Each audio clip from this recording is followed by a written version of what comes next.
You ready, Chris? You ready, Ben? Let's get it. Man, let's get it, man. Welcome to the Follow Then Lead podcast. Hey, what's going on, Chris? Man, what's up, Ben? How you doing, bro? I'm doing all right. Cool, man. How you doing? Same, bro. I can't complain. How's Man. How's your day going? My day's been good, man. It's been full of joy. You know, I got back into the flow of speaking affirmations over myself, speaking life, goodness. I am great. I am joy. I am peace. You know, just bringing me into an abundance of enjoying life, bro. Yeah. That's it, man. So, yeah. What about yourself? I can feel it from your energy. Yeah, what about yourself? For me, it's a lot. You know, just trying to, I think we talked about it last week, just balancing, like, work, True. The project. True. And then, like, the goals, the things I'm trying to do, like, outside of work. Mm-hmm. Just trying to get finances in order, planning around, like, I guess I'm trying to leave my job so I can do some things financially to set up, like, getting into real estate. So it's like I'm doing non-conventional things to get myself in a position to, capitalize on the things that I've done. So it's just staying in the same industry, just trying to find another job. So it's a lot to good stuff. manage. Okay, I see you moving, bro. I ain't mad at you. We trying. More power to you, man. You got it. And we want to welcome in our special guest, Famaya, hot like fire, Hasberry. Hey. What's up, sis? Hey, what up? Welcome to the show. I am excited. I'm excited to be here. Thank you for having me. Yeah. No, thank you for being here. Uh-huh. Can you tell us a little bit about who you are? Or just tell us about yourself? Sure. I'm Famaya Hasberry. I'm a mother of two beautiful girls. One who is about to be 24. Samaya, she is doing her master's and she's working. Cheyenne, my baby girl, is about to graduate high school, and she's going to be going to college soon. I'm just really excited. I work full time. I'm working from home, which has been great. I mean, I'm telling you, that's even in this pandemic, it feels like God answered a prayer for me. If I may, I had last year around February, just finished working 2 jobs. I stopped working my second job, and I was like, God, I'm tired. Even going to my first job, which I really like my first job, right? And I'm like, God, I'm tired. And man, the pandemic hit, and I'm working from home. I just needed, I'm like, God, not that I wanted people to, pass away, and I didn't want people to suffer. But my goodness, I benefited from a piece of it, So, but that's who I am. Plain, that's who I am. That's dope. I like it, man. Yeah. Can you, I guess, just talk about your life growing up? What was that like? I grew up in a 2-parent household. I got 3 siblings, 2 sisters and 1 brother. I am the second oldest. And I think about this all the time. I was blessed. I was blessed with a loving father and a loving mother, not just who loved their children, but who loved each other. My father loved to drink. That's what he did, but he drank and he went to work. And so the look that I saw was functional, stable, loving. And even when it got chaotic, we still knew that we were loved. I still knew that my parents loved each other.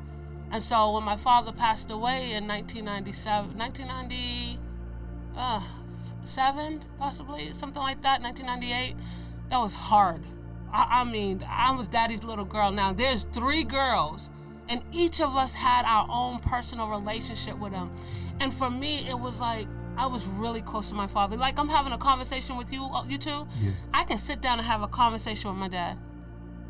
Young, because I just always had this older mindset, but my father would talk, he just straight up, this is how it is. My mom was more of education, pushing at education. My father's like, listen, let me tell you how to work in these streets, okay? So I just... The real deal. Listen, my father, he's like teaching common sense. I can't really, my father made it clear, I can't really teach you academics, but here is where I'm going to help you learn. I like that. And so how to deal with people.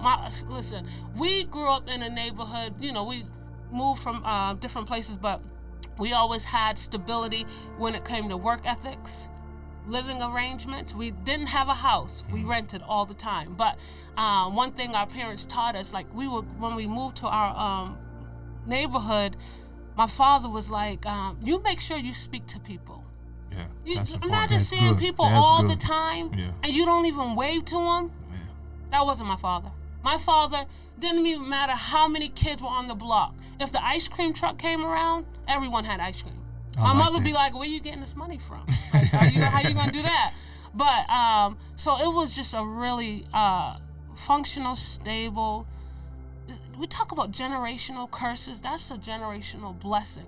And you talked about the... We don't even ever talk about the other side of it. No, we don't talk about the other side. You talked about, transitioning jobs. You know how important it was for my parents to teach us how to have good work ethics? That we're not shifting from job to job, and, this job is offering more money. Parents are like, think about the benefits. My baby girl, my oldest daughter, went to BU where I work, 90% tuition remission. God is good. My goodness. And so the things that we learned was just really, really good. And some things, some things you don't take with you, but you learn. And then, I got married to my girl's father in 2001, something like that. And he passed away. That was hard. That was a process. He had a drug addiction. But when I tell you, like, you talk about, I know we're moving ahead, but you talk about this manhood, right? Imagine knowing someone is having issues with drugs or whatever that their choice of addiction is, whatever that choice is. But imagine dealing with someone who has a drug addiction but is such a good person. Like, God talks about us looking at the person and not the sin. At the time, I didn't understand that because I wasn't in church. I didn't grow up in the church. But seeing this man who I adored and who I loved and who I knew who loved me and loved his daughters, but had this addiction that he couldn't shake. And that's what took him out. And so when I see, our brothers and our men, doesn't matter what you're dealing with. I'm not like, still, you can show love. We all come with something. Absolutely. But, so I've been around some really good men, Ben and Chris, and who has helped shape my look on men. Because I can be hard, too, on men. Because when you go through a divorce, like I did after that, years later, that puts something on your heart, like that affects you. And if I'm being honest, that was worse than losing my first husband. Well, seeing this man walk the streets and he's still here, like, that my kid's father, they're never gonna see him. I know where he's at, right? I think he's in heaven, but so it just put a bad taste in my mouth that God had to do a number on me for me to appreciate my brothers, for me to appreciate even their weaknesses and their struggles and their flaws, and not just them, but even looking at myself. I know I can go on. We loving it. We loving it. I would have a question with that, like the process of pain, like what is that? I mean, you've talked about like having some experience or God having to like help you through that. Like, what do you what is your relationship with the pain that you've gone through? Like, how has it benefited or impacted you? Well, that's a great question. And for me, I've always dealt, like, even after my first husband, I went from one relationship to another, mainly because I hated feeling emotions. It wasn't because I had to be in, I just hated feeling emotions. So this time around, I'm not like, God, I don't want to jump into a man's arms. Like, this is suffering. Like, I felt like I was suffering. I didn't know what grief was. Even with losing my first husband, I didn't go study grief. I didn't know that I had to. I just went on about life, right? And this time, all along, your heart is hardened. My heart is, with my first husband, I didn't understand addiction. I was angry at him, and then, I started going to church, and then you start getting some understanding. And with going through the process of a divorce, I wanted to lean on God. And for those who think that leaning on God means your life is going to be perfect, listen, I suffered every emotion. That grief is a roller coaster ride. That's real. I mean, you can go high and low and high and low. And I heard so many times, just pray about it, pray about it. That put even more of a damper on my heart. Because I'm praying for a fixed marriage and it ain't working. Yeah. So what is this God that I'm praying to? So what? And thankfully, I had a personal relationship with Jesus Christ. Yeah. Thank God I knew him for myself. And the truth of the matter is, whether you're married or not, like, we're called to have our own personal relationship with Jesus Christ. That if things get rough, I know I still have my Lord to lean on. Yeah. Yep. And so that pain was hard. And the suffering was hard, but I surrendered. I surrendered and I said, well, okay, God, if this is what it's like, I can run from it. I've been running for years. I mean, for my get heartbroken, I'll be gone. I'll send a text message, I don't want this relationship no more. That's my defense mechanism. But for me, I said, God, show me how to heal. And that was a process. That's one of the reasons why I birthed the grief ministry. God gave me that ministry because I just wanted to understand healing. Healing is not a pretty picture, but some people paint it as such. That if you just do this, everything, and I'm like, that's not the picture that I got. Mm-hmm. And yet I'm still praising God. And so the pain was painful, but man, there were so many purposes. I learned how to be single and grateful. I learned that I don't have to depend on no man. That's hard. I learned that, I still have my daughters to help. I had to raise them still. Life still goes on. But I can function and still be stable, even in pain. Purpose, prayer, praise, that's how I handled my pain. It's a process. But, you learn to grow in it. That thing of fake it until you make it, I can't do it. I can't fake. The emotions are real. Yeah. Learning how to respond to emotions, that's the lessons that I learned in pain. I learned to not lash out. Now, we're not perfect, so there's times I have to rectify that because I can get angry. But I learned how to not respond out of emotion, not to move on emotion, but really use wisdom and discernment. Those are two powerful keys that I can express. Wisdom, understanding, and discernment. That's good stuff. Yeah. Good stuff. Good stuff. Sis, you're a well-polished woman, very well-polished. So up to this point, what are 3 individuals that influenced you the most? Great question. And I had to think about this one, right? Because I have to do it in phases. Because growing up with my mom, I watched this woman, very submissive woman, right? She's a very submissive woman, and I thought to myself, wow, this woman just knows how to take care of her husband. Like, admiring that. Like, watching, they both worked. She still came home, still cooked dinner, house clean. Now, my father cleaned on Saturdays, I'll tell you, because he listened to the Time Tonic, his radio stations, right? But it's like, don't be mad when I clean. That's right. Just be glad that I'm cleaning. But look at this. She recognized what he was strong in. Yeah. My mother never complained that she did all the laundry. She never complained that she did the cooking. She never complained that she... And then when we got older, we had to do our chores, right? Because, she wasn't going to do it by herself with grown kids in the house, right? So she taught us how to do chores and things like that, so things got easier. But my mother didn't complain a lot at all. And so I admire my mom. She's a great influence on just pushing and making sure that we had our education. She didn't force herself on us. She didn't force opinions. Even when she knew that we were going through rough relationships, my mother kept her opinion to herself. Yeah. She said, "You'll know when you're tired, My father. That's wisdom. You took the words right out of my mouth. That's wisdom. That's golden right there. And that's how she still is today. Like, you'll know. But it's also like what Paul says, follow me as I follow Christ. Now, my mom didn't go to church or anything like that, but it was like watch the example I set without saying it.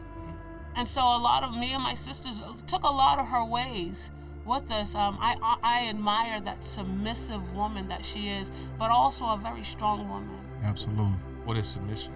Oh, that's a loaded question, Ben. You got time? I'm ready.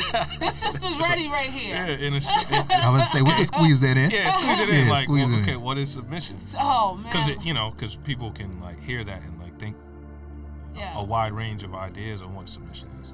I didn't understand the word at the time. Like, growing up in my household, I just saw a woman who took care of home, took care of her husband, made sure things were in line. Strong woman. When she needed to correct, she corrected. Not afraid there. And then I started going to church, and then I began to hear submission and read the scriptures. And going into this marriage that I went in, I thought I understood submission. Man, did I have the wrong outlook, because I end up, in essence, becoming a doormat. Submission is not being a doormat. Submission is not being intimidated, because that's not how you run a household. Now, see, when you grew up in a household, a functional household, you start recognizing that this is not it. Yeah, this ain't it. And so I began to study the word, and I said, God, submission is a way to honor Christ, and to see that, because if this man is not where he's supposed to be, I can still honor Christ by doing my part. My mother was mad at my father. She still still washed the dishes. My mom was mad at my father. She still cooked dinner. She still washed his clothes. That never came up. And so for me, submission is a way to honor Christ and honor this man. Do you understand that the way the household benefits when we submit to one another? Yeah. It is not just the wife submitting to the husband. Yeah. The husband is submitting to Christ and to his wife. But if I'm not in line as the wife, he's still submitting to Christ. Mm-hmm. If he ain't in line, I'm submitting to Christ, because the household still has to function, even if someone's out of order. The house still has to function. And I began to study the word, and I was like, God, I just had a really different outlook of what submission. It's not a curse word. It's beneficial to the household. Yeah. Benefits the children. Can you imagine the man? I'm talking to my brothers here. When you submit to Christ and your wife follows you, and then the children follow suit, that's a very functional home. That's beautiful. Oh, my goodness. That's beautiful. Who loves to go home. Oh, my goodness. You're okay with going home. Yeah. And listen to this. Even when things get tight and there's arguments, but because you honor submission, you're not going to do anything that's going to... Listen, your wife still knows you love her. You still know that you love your wife.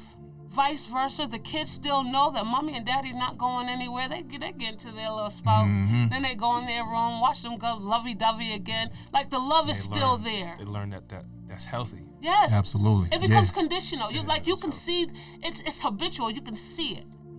Right? You can see dysfunction. Even when there's nonverbal. Mm-hmm. Nonverbal says a lot. Silence can say a lot. Oh, yeah. Yeah, we can say silence. I'm not going to talk right now. I need my space because I need to calm down. I don't want to say something I don't want to say or that will hurt you. But nonverbal abuse, this is something I suffered. Nonverbal abuse is abuse. Saying things, not having communication, I should be able to express my feelings without one getting mad. You should be able to come home and say, babe, listen, I had a rough day at work. Well, he going to lose his job, watch. That's not submission. but it helps build a strong foundation when it's done right. So. It's like we talk about it, it's like a sports team. Yeah, like a basketball team or a football team. A team that doesn't communicate gets destroyed. Come on. Right? And so it's a healthy team gets in the internal battles too, to push and to get you to do the best that you can do. Because if I'm dependent on you on this side of the court and you're not holding up your job, we either gonna get beat or I'm gonna get on you. Yeah, one or the other. Right? Like, one or the other. So that's communication. Like, oh, my bad, I wasn't paying attention. All right, cool. Because if you're willing to receive from me, knowing that it's coming from love, because we're collectively trying to win, and vice versa, you check me when I'm out of order, I'm out of position in this defense. Okay, cool, all right. And then we're healthy. But if we don't do that, we're getting blown out every night. It's not a good basketball team. Coach is getting fired. Yeah, you know what I mean? It begs the question of why can't we do it? It begs, whether it's your job, whether it's your household, ministry, why can't we have straight up conversations? Conversations are not always going to be easy. Why can't I have the conversation about how I feel? Why can't we have the conversation about, listen, bro, you're out of order? Holding one another accountable. We talk a lot about grace and forgiveness and mercy. And I'm not like, listen, the scripture also talks about correction and rebuke. And we can do it in love. It's not about competition. It's not about, oh, you're being too hard now. Don't get me wrong. There's a way to communicate. Tone and posture is everything. Yeah, it is. Yeah. Communicating is important. I should be able to have a conversation. It's necessary. So yeah. This is good. Yeah, it is good. You got anything else? Nah, bro. All right. So we went into childhood, your influences from childhood, and then what is submission. So how have those influences, from your childhood benefited you to become who you are? I mean, it's how I run my household. That's why I said, yes, there are generational curses, but there are generational blessings that my children are going to carry. And here's the great thing. My mom fell into credit card debt. My father didn't have that, right? Because he was a cashier. He didn't carry no credit cards. My mom fell into credit card debt. I saw that, and I said, I'm not going to do that. And what did I do? I fell into credit card debt. Because although I'm saying I don't want that, I'm doing what I'm saying I don't want to do, right? And so I end up falling into credit card debt because I didn't understand. So it's one thing for us to tell our children, I don't want you to do this, don't do this, don't do this. But there is no teaching there. So I didn't know what interest rates meant. I didn't know what APR meant. I didn't know any of these things. I just knew that I didn't want to fall into credit card debt. So when these creditors were coming to me, I'm thinking, oh man, my credit must be so good that these guys are coming to me, offering me these credit cards. So I was taking store credit cards, all kinds of credit cards because it felt good. Yeah. Boom, credit card debt that I didn't understand. Why am I paying $100 and only $20 is going to it? So now for me, I have to do something different in my household. Now I have to teach my children, teach them this is what's going on. When you pay only a minimum, you're only paying the interest. You're not even hitting the actual bill. That's why you pay, the credit card is $300 and you paid $25. Listen, it's not gonna go back. Like, teaching them something different. But the thing that I learned in my childhood is how to just appreciate family. That's one thing my parents taught me, like how to appreciate family. If you see my family, I'm not just talking about my siblings, cousins, we were raised pretty much all together. Our children are raised up together. It's generational. There's a bond that even if we get upset with one another, there's still this bond that we have with each other. Aunts, uncles, cousins who we call uncle and aunt. And so that's something I take today. I take that family means a lot to me. And family isn't just blood. Outside, I've built relationships with people in the body of Christ who I call my sisters and my brothers, because it's more than blood, it's relational. So that's one of the things that I carry, and I teach my children. I also teaching my children work ethics. My youngest daughter, this girl is, academic may not be her thing, but she's a hard worker. This child knows she has a very entrepreneur mindset. She knows how to just, Mommy, I'm gonna get a job, I'm gonna do what I got. This girl is like the one I know who can leave one job, I'm like, Mom, I already got one lined up. That's her mindset. Forward thinking, yeah. I said, wow, this is amazing. And I thank God for it, but it's something that we were taught, and that we don't even realize the subconscious things that are happening. Like, they're paying attention even without us saying certain things. They're watching. That's true. So. All right, one more question. It's like, for everything you're talking about, like the underlying theme is emotional health. Right? It sounds like emotional health is so it's very important. Especially with what you talked about as far as men are concerned, with your father passing through alcohol. Well, he had cancer. My dad died of cancer. Okay. Yeah. So he passed with cancer. Your father passed. Your husband passed with drug use. And so, can you talk about like the impact on emotional health with men and women, just people? I think that's a piece that was a learning curve for me, because my father was very loving. My father was more affectionate than I think sometimes my mom was. And he had a son, really affectionate with his son, really affectionate with his daughters. So sometimes, and within my immediate family, not more my father, it's this thing of don't say certain things. You don't have to talk about your feelings. And I think for my mom, it's protection. She don't want to see her daughters cry. Oh, everything will be okay. Everything will be okay. So you almost go in silence. Like you almost don't deal with the emotions. And part of probably why I sought affection from a man, because I didn't want to deal with the emotion side of it. I can just wrap myself under this and boom. And if it doesn't work out, boom, have somebody already on the sideline. Like, you see what I'm saying? Yeah. But it impacted in such a way where I didn't understand how to deal and manage my emotions. That I can go from 0 to 100 and easily, because, I'm normally a good-hearted person, but that be my excuse. I'm usually good. That was a one-time shot, but not understanding how to manage my emotions, how to take this heartbreak, because I run from heartbreak, right? I'm learning, but heartbreak is hard. Yeah, it is. It's you fear rejection, you fear abandonment, especially when you come from a divorce. These things, you fear them. You fear being heartbroken, and you don't know how to deal with the emotions that come with that. So you find other ways to suppress it. At one point, I found my way in the club. I had stopped drinking, but I found my way in the club. I love music. I love dancing. I don't knock it at all. But when God pulls you out, He pulls you out of that environment.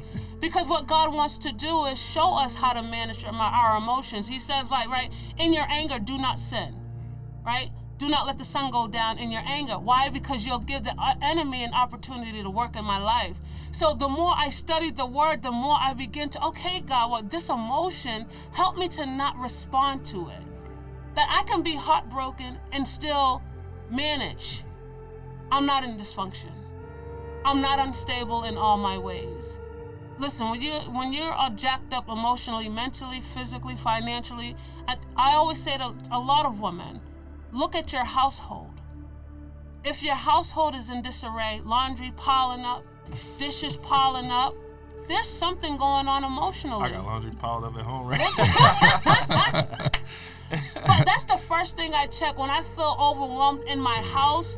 Like dishes, I don't like dishes clutter. piling up. I don't like clutter. that's a sign that something is going on with me emotionally. Listen, I'm telling y'all right now, this woman is called to peace in every area of her life. God gave me that word, and I hold on to it. So when something is off, I literally have to say, okay, God, what's going on? So emotionally, being emotionally unstable is hard. You literally are unstable in everything else. You become easily offended. Yeah. Very defensive. No one can't hold you accountable. They can't talk to you. You got your guard up. The Bible says guard your heart, and because everything flows from it, right? But I'm not guard your heart with a brick wall where no one can't even talk to you. People who love you and care for you can't talk to you. And so it's like a hurt dog or an abandoned dog. So when you ever seen a video of the dog that's afraid and the person's trying to give it love and it's snapping at him until like after a while the dog realizes, okay, this person's not gonna hurt me, and it kind of lets the love. Oh, that's good. I love analogies. I'm telling you, that's such a great example because it speaks to training. Listen, some people in our lives need to be retrained on how to treat you. That's straight up. And I always use the analogy of you get new hardwood floors in your household. You don't want people walking on your floor, so you're like, listen, take off your shoes. They're looking at you like, oh, here she go. Now I got to take off my shoes. Yes, please take off your shoes. So they got an attitude. They come back. They're looking at you. You can go home. Right, facts. And then you're like, please take off your shoes, right? And they're like, oh, my goodness, okay. Then next time they come back, they're like, oh, yeah, I got to take off these shoes. That's how we have to retrain people on how to treat us. When I learned that I don't have to be emotionally unstable because somebody else is angry, I don't have to give in to their anger. Yeah. That's balance. Emotionally, we have to find balance. I do believe that I'm called to stand up for myself. I cannot allow anyone to walk over me. But I believe that there's a way to talk to people. I'm good at, I'll cut somebody off in a second. It doesn't matter who you are. Because I protect my space. Have to. I watch the company that I keep. I protect my environment.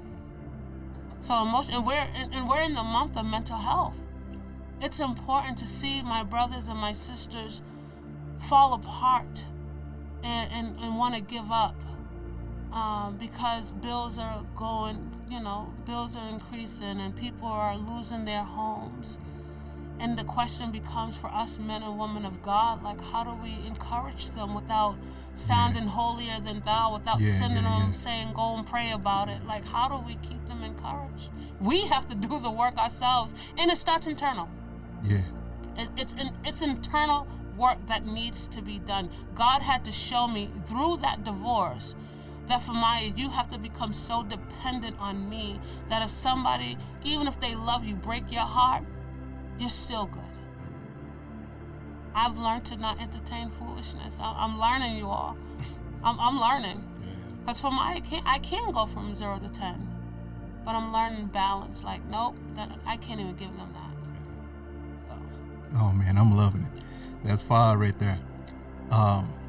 Could you, the people that are listening, could you give them some tips on achieving and maintaining the emotional health?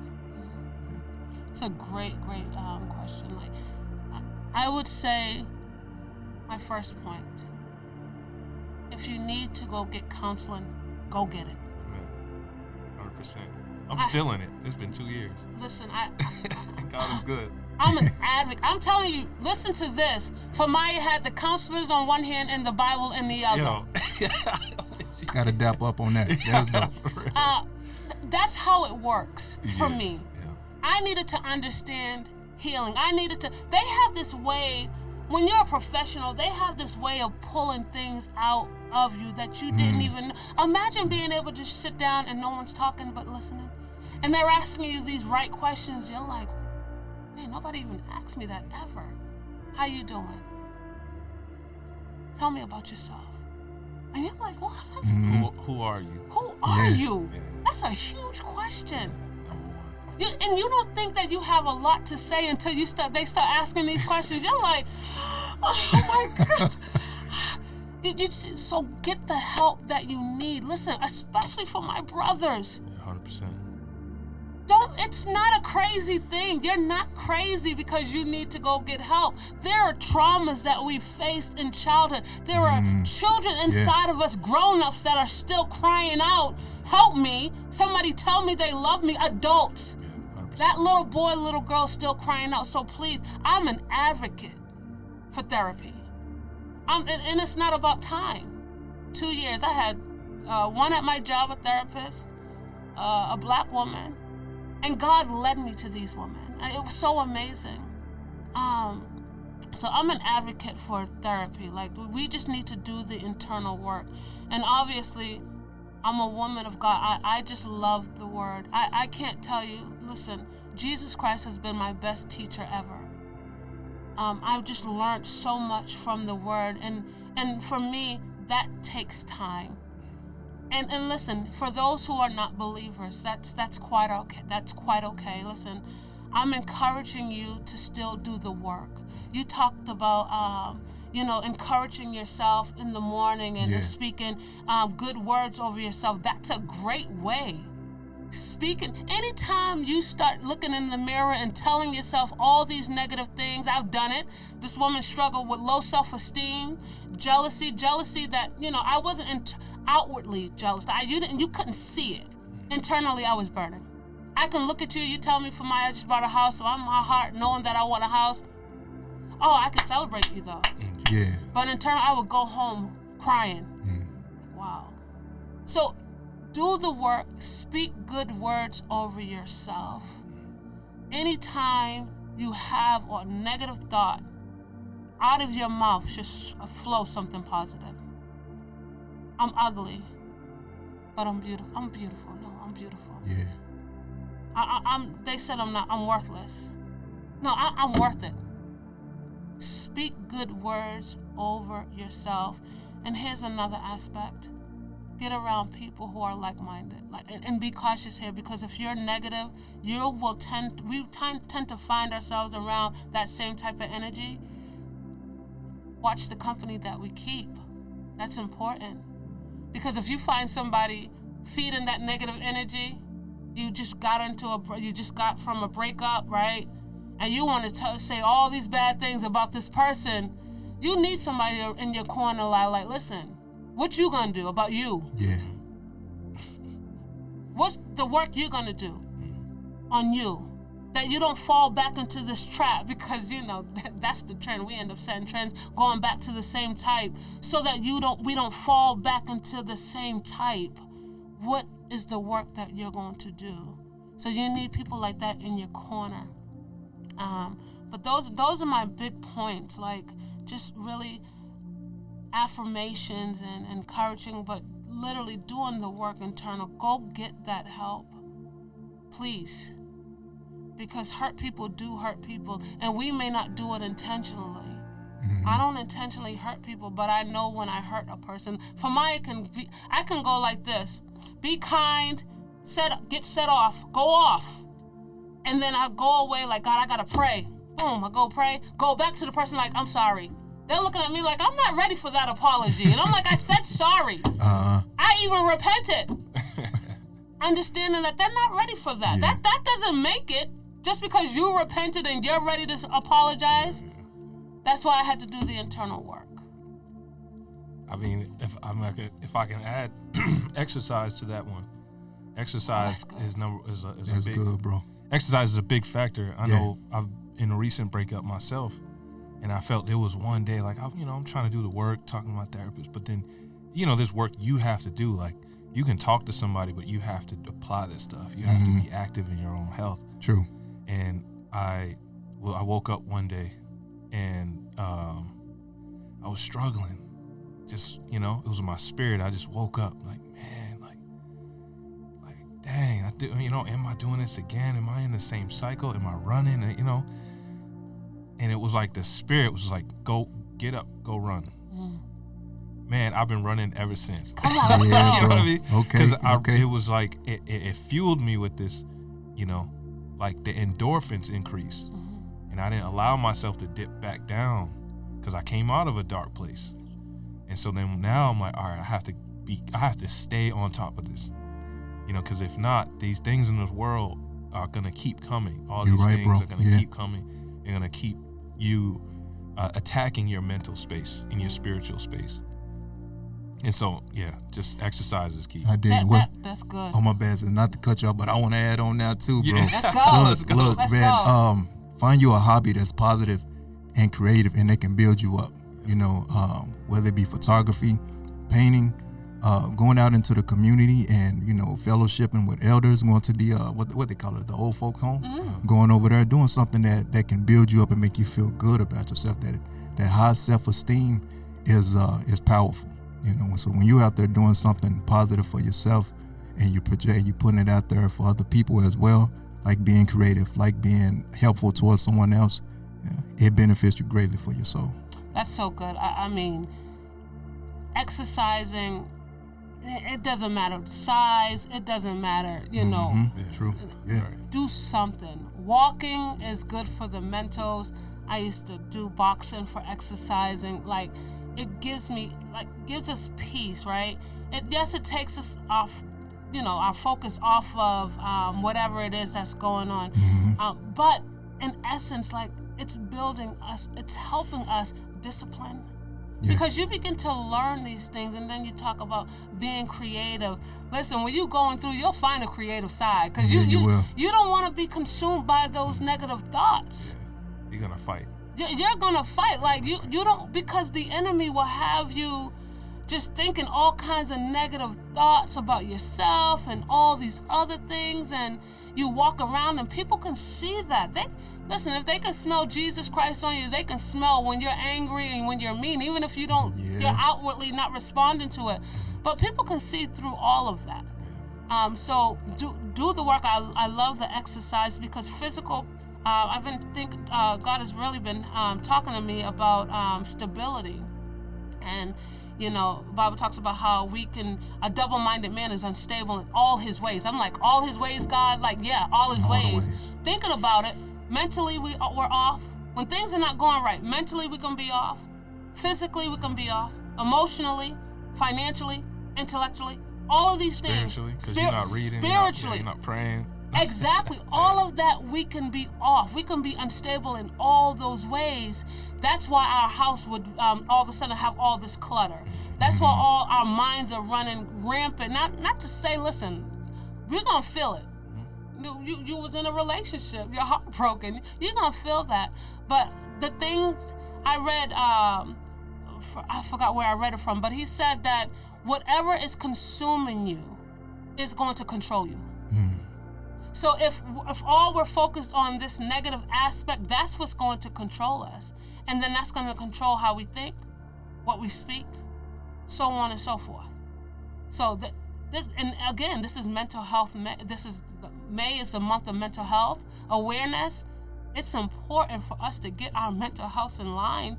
Spiritually, we need to be in line. For me, that's where it starts. It starts from spiritually, because then it trickles down. When I'm strong spiritually, when I'm in that place where I'm just like, God, I just need to do. And you know how we can do. We be in these relationships and things are going well. And we're like, I'm going to read today. I didn't get to it. Yeah. I got to get this text message out, right? I'm just going to be straight up, right? This how as soon as you wake up, you go to the text. You don't read. You right? Did I get one? Did I get that morning, good morning text? And it's interesting, because Paul literally says, listen, desiring to get married is not a sin, but I understand why he said being single is probably the better way, because it's like you're not consumed by all of that, all the things that we think about. Yeah. But if it's a desire to be married and in a relationship, then we have to start somewhere, because and we can't be in a place of this is how I knew that God had been dealing with me emotionally and mentally. I wasn't consumed by what somebody else did to me. I felt like I could move forward and praying for the person who hurt me. And then, not with just spending a lot of time there. I'm not stop praying like change him. I'm like, God, change me so that I don't fall for that. But also just having that prayer life, knowing that, God, you hear me. When you get to a place spiritually, and we're spiritually strong, and we're growing spiritually, you do get to a place like, God, change my heart. I don't want to treat people any old kind of way. I want my house to function well, God. I want my spouse to be happy, Lord. And if I'm responsible, I declare and decree that my whole household is going to be saved. I believe it. It may not look like it, but I still believe it. And I don't go in there. They know me. I don't go in there talking in scriptures, and they know where I stand. They know what I believe. It's just the love of Jesus Christ. Yeah. So it's a lot of work, but so yeah, we can be off. But I think that we have to just, when we find ourselves drifting, we have to take that moment to stop and say, okay, I got to do something different. That's it. Yeah. Because we'll go down the wrong path and not even realize we're heading down the wrong path. That big road, what is it? Narrow is the way that leads to life, but wide is the gate. Listen, that wide gate feels good. Yeah, it does. Yeah. Things are easy to get in the wide gate. You ever go to Walgreens and all the snacks right at the front? Right at the register. Yeah. You know you hungry. Yeah. And I'm just like, why they put this here? And I want that Reese Pieces. Exactly. That's exactly why. Oh, Yeah. right, exactly. Set up. And they know it. Yeah. They know it. Let me share something with you human all. nature. Oh my goodness. Let me tell you how Satan works. So financially, I got some challenges, right? I listen, this is a word that I do not speak. I do not speak broke. I believe that I am prospering. But we're facing some financial challenges, right? And so I'm talking to one of my besties, and I'm on the working, and I get this email. I'm talking to her about finances, right? And I'm all like, but I'm encouraged. I trust that God is working everything out for my good, right? And so I get this email, it's from the IRS, said $1,500. I said, well, my goodness, God. Then something, I work in IT, by the way. Something said, look at the email address. This thing says IRS.com. I said, no. Anything that comes from the IRS is IRS.gov, okay? Yeah. And I realized, look what Satan was doing. And if we're not that aware, if we're not emotionally stable and mentally stable, we'll fall for the okie doke. We'll fall for anything because Satan is so strategic and so deceptive, right? And manipulative that it looks good. We'll fall for the wrong things. That tripped me out. I was like, look at this. But if we become desperate, I would have clicked that link. Talk to me, Brandon. It's like, what you hear me? You see my wheels turning?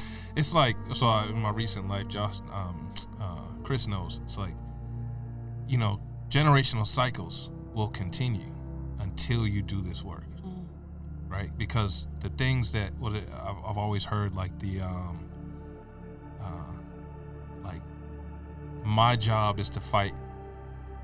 If my parents have not done their work, I have to fight their demons or their giants. I have to fight their giants, and I also have to fight my own, so that my children don't have to fight theirs and mine. They can only fight their own.